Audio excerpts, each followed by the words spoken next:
Muito bem, a gente tem essa questãozinha aqui da FUVEST, certo? Foi dúvida aqui de um dos meus alunos.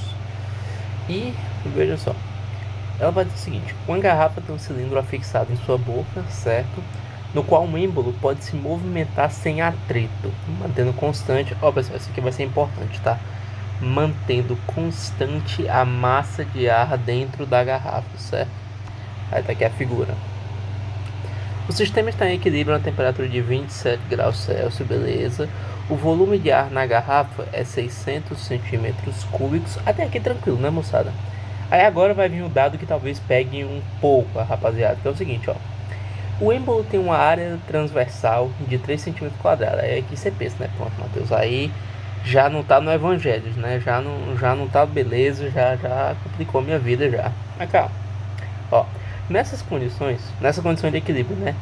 Com a pressão atmosférica constante, tá, rapaziada? Então isso aqui vai ser importante, inclusive a aluna que pediu, né? Ela já até marcou aqui o que significa, né? Mas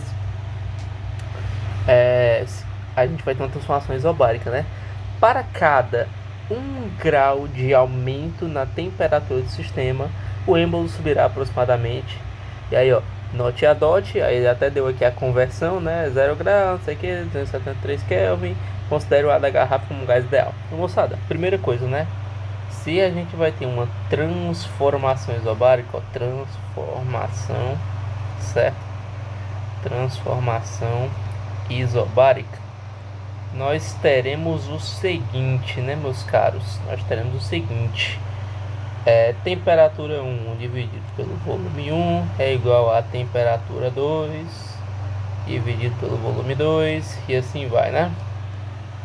Então a gente tem essa situação, ok, né? Pressãozinha constante, então tudo muito bonito, tudo muito legal, tudo muito bacana, né? Bom, moçada, qual que é então a nossa sacada aqui, ó? Pessoal, vamos lá. A gente já sabe qual é o volume 1. O volume 1 ele diz que é 600 centímetros cúbicos, certo? Beleza. A gente já sabe a temperatura 1, 27 graus Celsius. Mas cuidado, moçada. Aqui nessa parte de termodinâmica gases, a gente precisa usar a escala absoluta.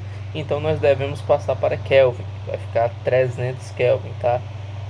Lembrando, né, se você já tiver uma temperatura aqui em graus Celsius, a temperatura...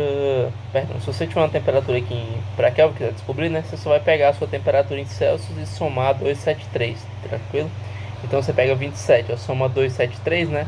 Tá bem bonitinho, 300 Kelvin. Só toma cuidado que a gente não usa grau Kelvin, tá, moçada? É só Kelvin mesmo, ok? Beleza.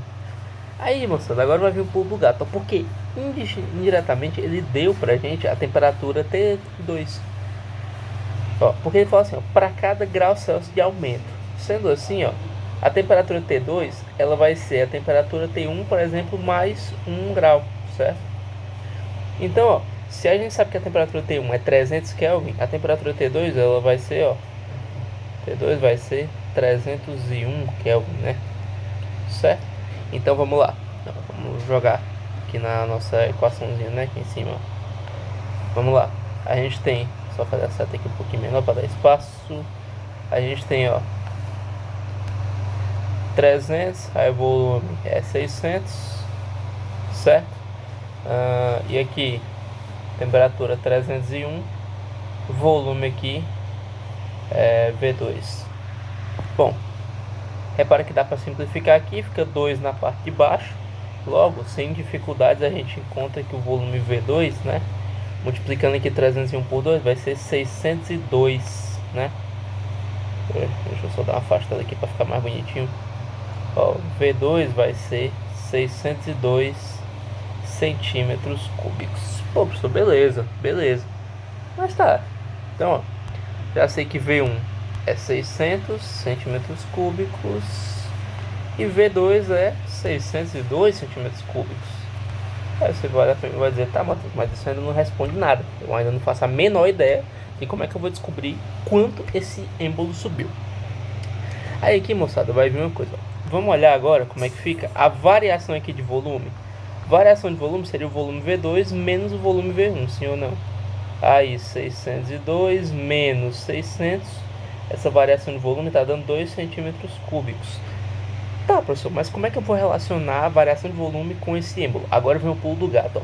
Moçada, se vocês olharem aqui pra foto, vocês vão ver, deixa eu ver se eu consigo aqui dar uma copiada só para mostrar isso melhor, né? Eu vou recortar aqui a figura, eu quero que fique só a figura e a gente dá uma mexida nela aqui só para poder melhorar. Opa, pronto, aqui já dá para levar. Ó, vamos lá, a gente tem isso aqui, certo? O que significa acontecer uma variação ΔV aqui? Pessoal, a garrafa não vai expandir. O que vai acontecer é que o ar que está aqui dentro, ó, né, diz tem ar aqui dentro, esse ar ele vai empurrar esse êmbolo um pouco mais para cima, entendeu? Então esse êmbolo, no lugar de ocupar essa posição, ele vai ocupar, por exemplo, isso aqui, ó. Entende? Então a gente pode pensar no seguinte, ó. Deixa eu tentar fazer um esquema simples aqui para mostrar para vocês, ó. Imaginem que isso aqui seja a garrafa, certo? Não vou desenhar mais aqui, porque enfim, não quero perder muito tempo, ó. No começo a gente tem essa situação, certo? Quando o gás ele faz essa movimentação, né, quando ele empurra o êmbolo, certo? É como se ele fizesse isso aqui, ó. Tipo, então, reparem vocês, ó, antes a gente estava nessa posição, né, que eu estou pontilhando, e agora a gente subiu. Vejam que isso aqui corresponde a um ΔV, certo? E aí, ó, quando você tiver essa situação, então imagine que você tem o seguinte, ó, aqui uma estrutura cilíndrica, certo? Estrutura aqui cilíndrica, eita miséria. Estrutura aqui cilíndrica, beleza? Então fechou aqui, beleza, fechou aqui, aí fechou aqui, certo? E aí quando você souber a área desse cilindro, certo? E aí imagina que você um pedaço bem aqui, ó. Você sabe que é a área, certo?